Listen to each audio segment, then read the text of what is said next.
mempersingkat waktu, kita langsung ke Pak Bahits dulu. Setelah itu Oh iya baru ya. kita adakan diskusi forum. Pak Bahits di sini akan menyampaikan materi mengenai wewenang jaksa sebagai penegak hukum yang berkeadilan. Kepada Pak Bahits, halo Pak Bahits.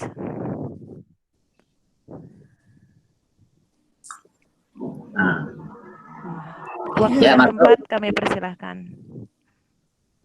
Suara saya masuk ini? Ya, siap masuk Pak. Oke. Assalamualaikum warahmatullahi wabarakatuh. Waalaikumsalam warahmatullahi wabarakatuh. Alhamdulillahirabbil alamin. Wassalatu wassalamu ala asyrafil anbiya'i wal mursalin. Sayyidina wa maulana Muhammadin wa ala alihi washabihi ajmain, amma ba'du. Pagi yang cerah, saya mendengarkan tadi masuk saat Mbak Nadia presentasi ya. Iya. Saya senang dengan teman-teman di sini, Nadia dan teman-teman yang tetap bersemangat di bulan puasa, apalagi masa lockdown ya. Kita masih tetap semangat untuk berjumpa lewat online dan ada manfaat sebenarnya ya.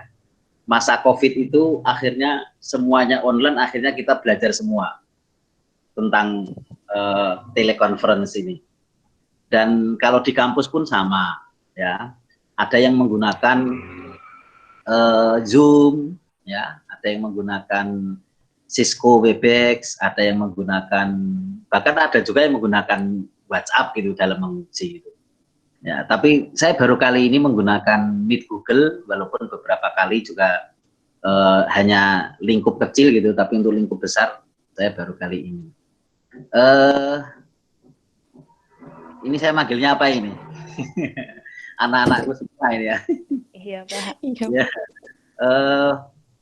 Tadi paparan dari Mbak Nadia tadi menggugah dari teman-teman semua, anak-anak semua, mahasiswa semua, alumni semua, ilmu hukum yang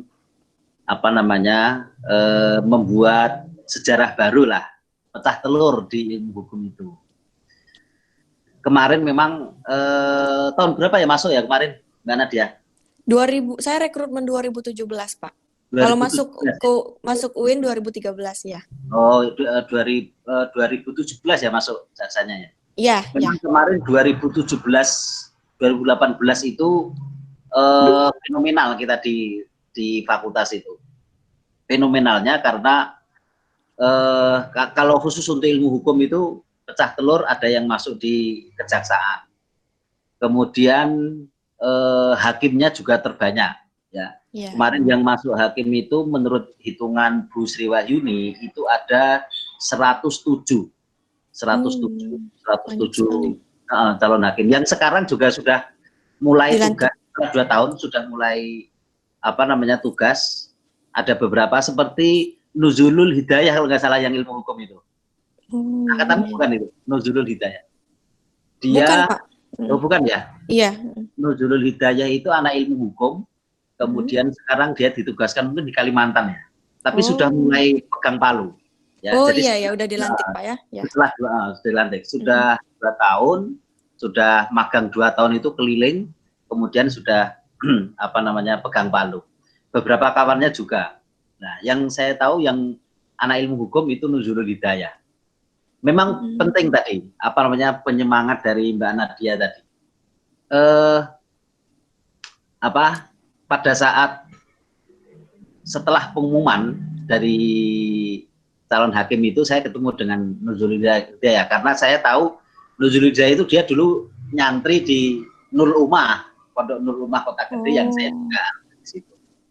Terus saya tanya, Mbak Nuzul, kenapa kamu kok milih di pengadilan agama hakimnya? Dia ketawa-tawa itu. Pak, saya masih belum pede untuk daftar di pengadilan negeri gitu. Oh ya. Jadi saya menangkap memang karena dari kakak-kakak angkatannya belum ada ya. Itu ternyata juga dari teman-teman, dari mahasiswa, dari alumni itu ketika kemudian mau masuk ya agak canggung juga. Oleh karena itu kalau kemudian Mbak Nadia tadi sudah masuk pertama di kejaksaan, tentu ini akan memberikan semangat bagi alumni-alumni yang lain, teman-teman yang lain gitu. Ya. Iya. Memang harus seperti itu ya. Harus ada yang mendahului nanti kemudian memberikan semangat. Jadi walaupun lulusan fakultas syariah gitu ya, fakultas syariah dan hukum, tetapi di situ ada ilmu hukum, itu yang kita harapkan ya. Jadi berkiprah itu ada yang di pengadilan agama juga ada, pengadilan negeri umum juga ada, di mungkin PT UN juga ada begitu. Itu yang diharapkan. Kemudian di kejaksaan ada, di advokat ada, di mana ini di notaris juga ada beberapa, ada yang jadi notaris gitu. Ini Mas Jamil ini juga kuliah notaris ini ya. Calon notaris itu yang aktif sekali ini menghubungi dari ke kampus. Oke. Kemudian itu yang pertama. Kemudian yang kedua, kami di Prodi Ilmu Hukum yang sekarang ketua program studinya Pak Faisal Lukman Hakim ya. Kemudian sekretarisnya itu Bu Ainun Mangunsong ya. Ini semangat Prodi Ilmu Hukum untuk membangun institusi supaya baik ya, mempertahankan kebaikan itu sehingga itu misalnya akreditasinya baik kemudian memberikan manfaat kepada mahasiswa, itu yang kita harapkan. Alhamdulillah kan kita sudah loncat dulu dari C kemudian langsung A ya. Akreditasi UIN juga sudah A ya, 2 kali A akreditasi UIN. Kemudian sebenarnya ilmu hukum ini pertama kali akreditasinya habis, kalau tidak salah Februari. Tetapi kemudian ini ada ada berita bagus ketika Mas Menteri Pendidikan Mas Nadiem itu kemudian memutuskan akreditasi tidak 5 tahun tapi bisa diperpanjang, ya, diperpanjang terus, dan akhirnya apa yang sudah kita persiapkan akhirnya tidak jadi kita kirim karena akreditasi cukup perpanjangan saja. Jadi ilmu hukum akhirnya sampai sekarang alhamdulillah, tanpa kita harus mau bikin borang kembali gitu. Dan fakultas syariah semuanya A ya. Dari 5 prodi dan 1 prodi di S2 Magister Ilmu Syariah itu semuanya A. Ini berkah kita semua.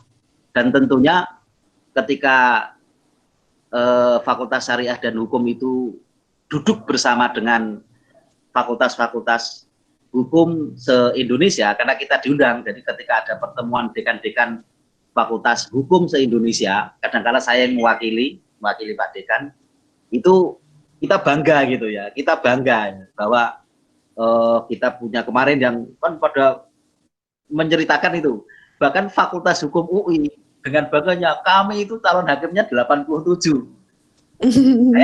Saya akrab dengan dekannya. Kemudian saya bilang, Pak, Fakultas Hukum UI 87, Fakultas Syariah Pak, calon hakimnya 107, saya bilang gitu. Jadi kalah ya Pak. Kita ngobrol di dekan Fakultas Hukum UI itu, Jakarta ya, kan ada forum dekan. Ya alhamdulillah Jakarta, Jogja ya, dan beberapa fakultas syariah yang lain kita aktif dalam memberikan. Oke, ini intermezzo ya. Kemudian saya mau kalau sharing gimana ini? Mau sharing file gitu? Oh, bisa Pak. Nur Rahmah. Pakai PPT ya? PPT. Bisa Pak.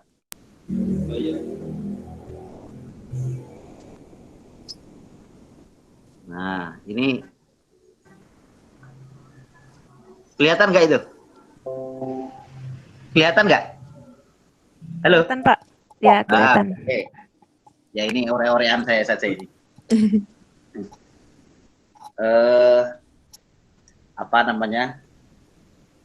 Sebelumnya terkait dengan tugas penegak hukum, ya khususnya jaksa, tentu kita harus ingat dulu apa yang mungkin pernah kalian dengar di kampus itu.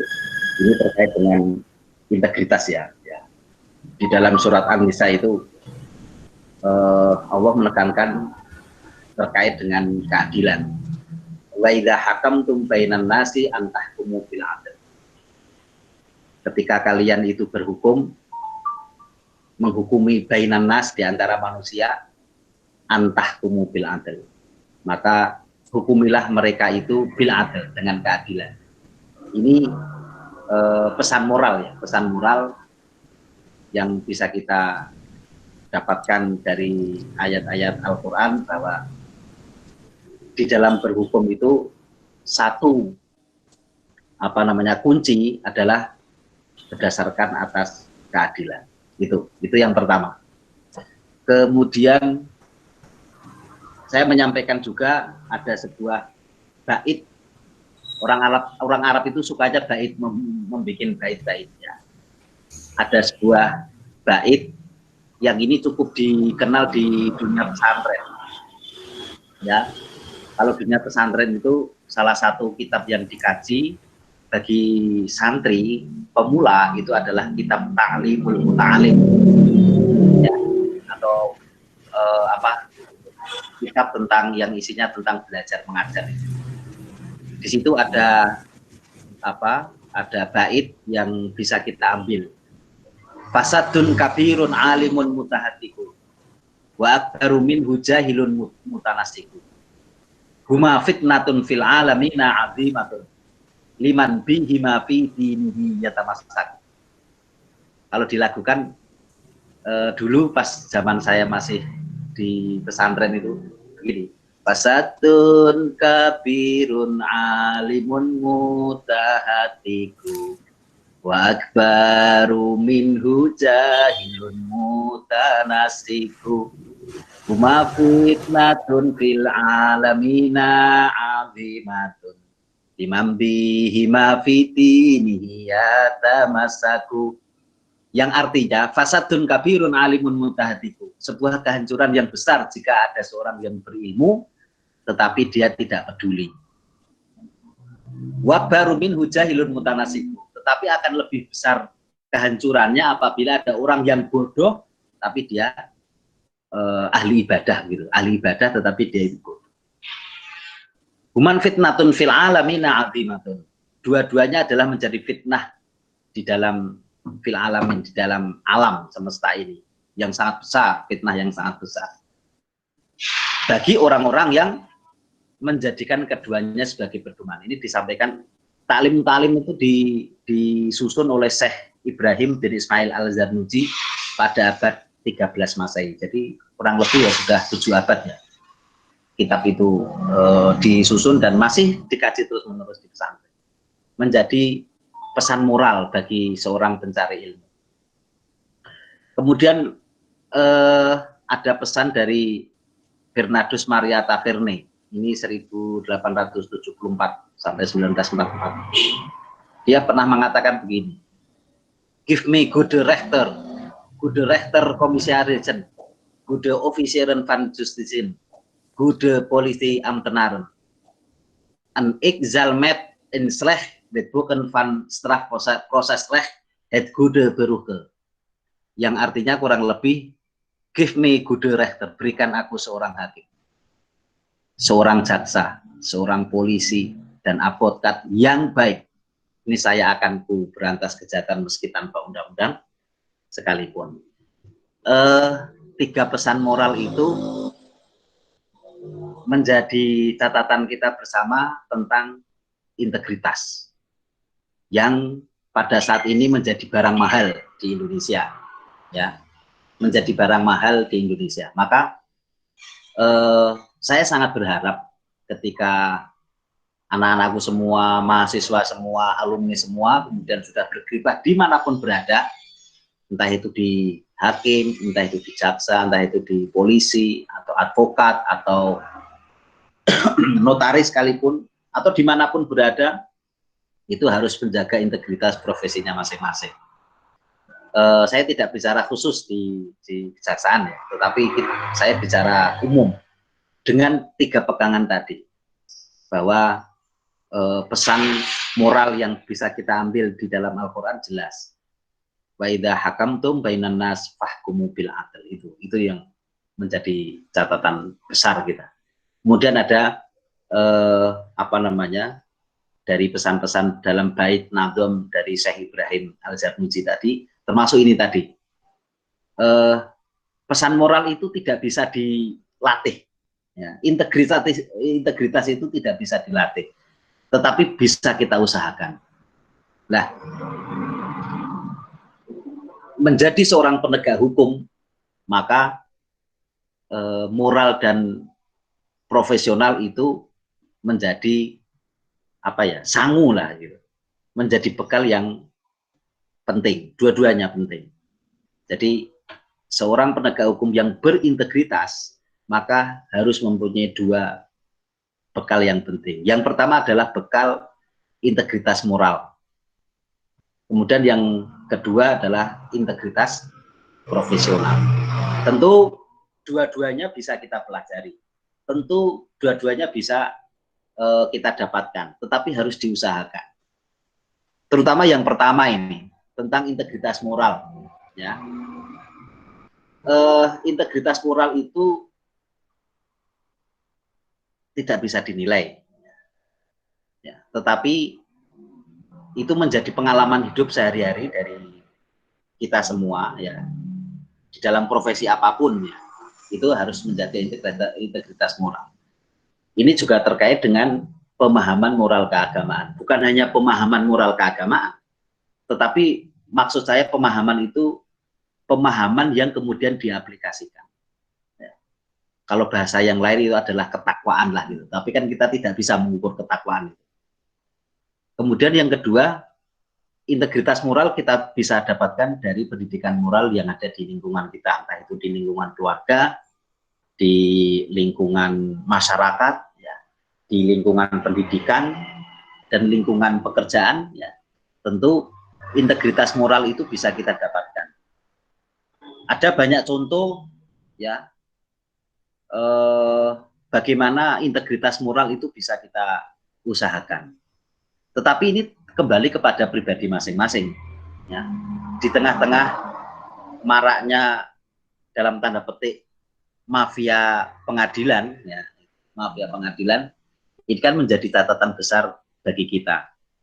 Saya harapkan lulusan dari Prodi Ilmu Hukum Fakultas Syariah dan Hukum UIN Sunan Kalijaga akan memberikan contoh yang baik, uswah yang hasanah dalam penegakan hukum itu.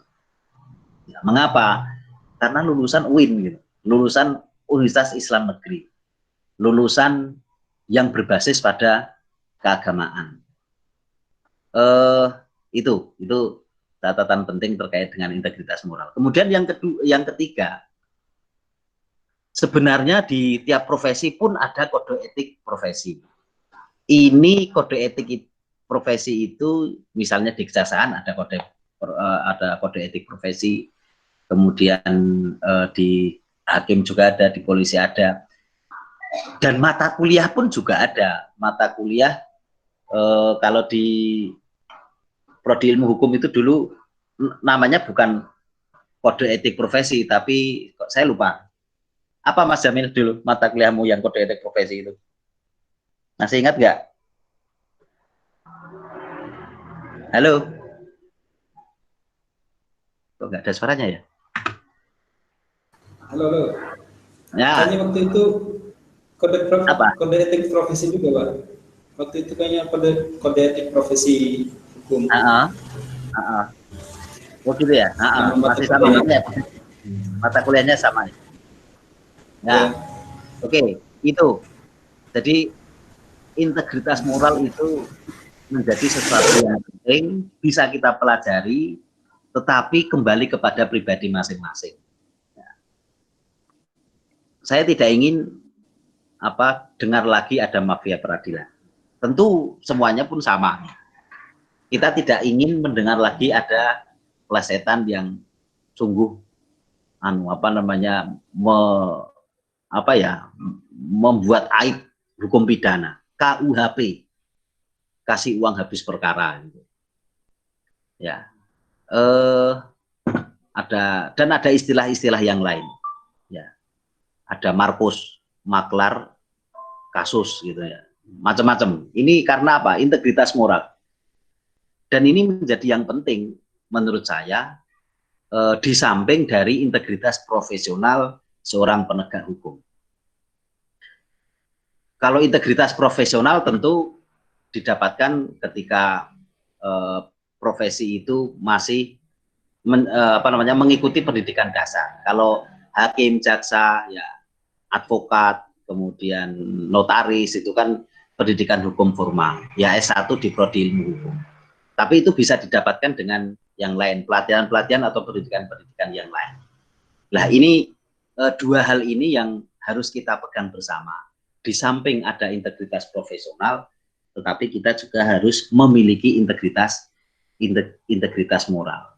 Saya yakin kalau misalnya dua ini dipegangi, dari sisi ilmu seorang seorang penegak hukum itu ahli, dari sisi moral seorang profesional, seorang penegak hukum itu memiliki moral yang baik, integritas moral yang baik, saya yakin keadilan yang ditegakkan oleh hukum di Indonesia itu akan benar-benar tercapai.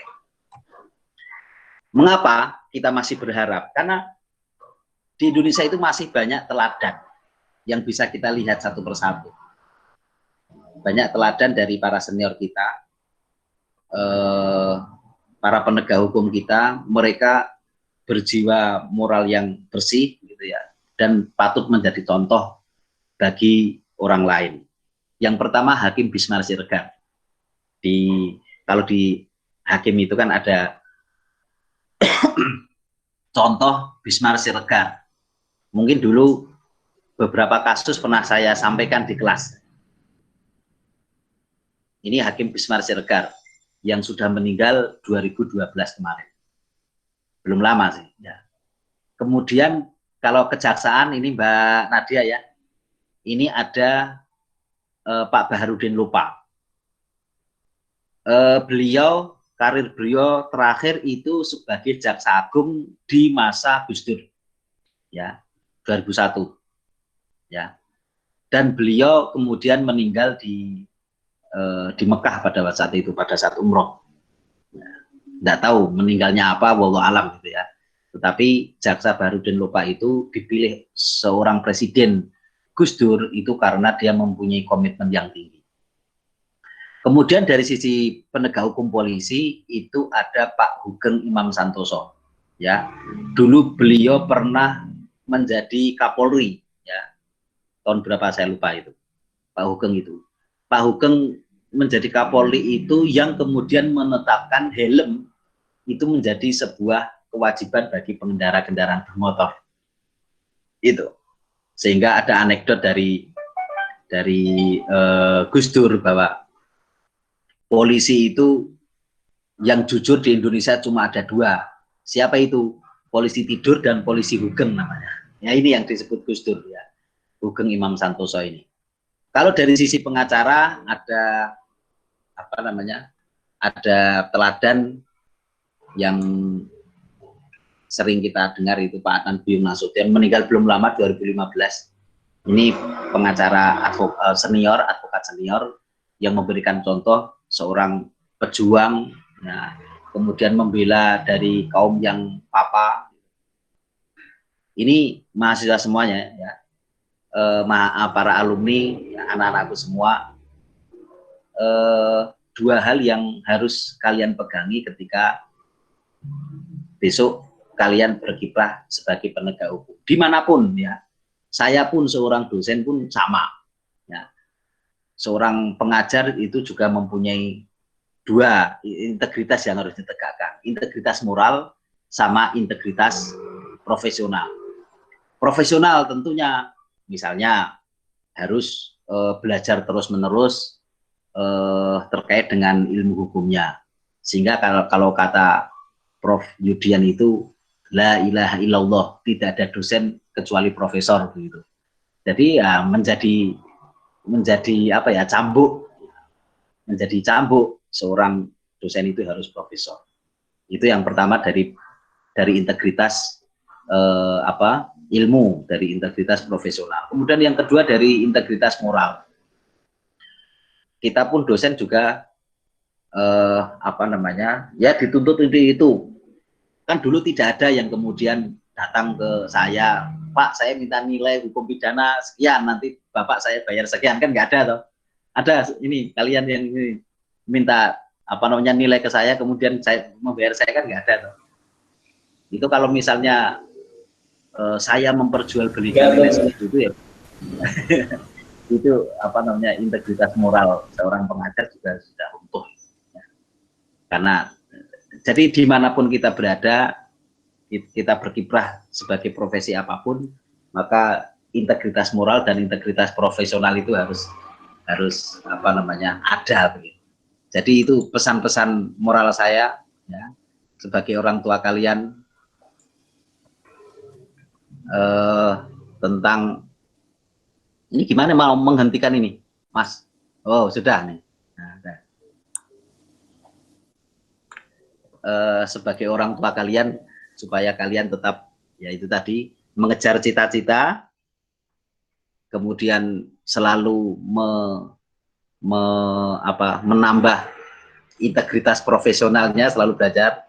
Tadi kan dipesan itu sama Mbak Nadia tadi, di dalam waktu kosong itu kemudian mengejar TOEFL-nya, mengikuti pelatihan komputer dan sebagainya, supaya besok pada saat pendaftaran itu alat perang kita itu sudah siap gitu. Kita dihadapkan pada mau perang gitu, tetapi kalau senjata kita belum siap ya kita nggak bisa melakukan apa-apa. Itu pesan-pesan yang bisa saya sampaikan ya, anak-anak semua, alumni semua, mahasiswa semua.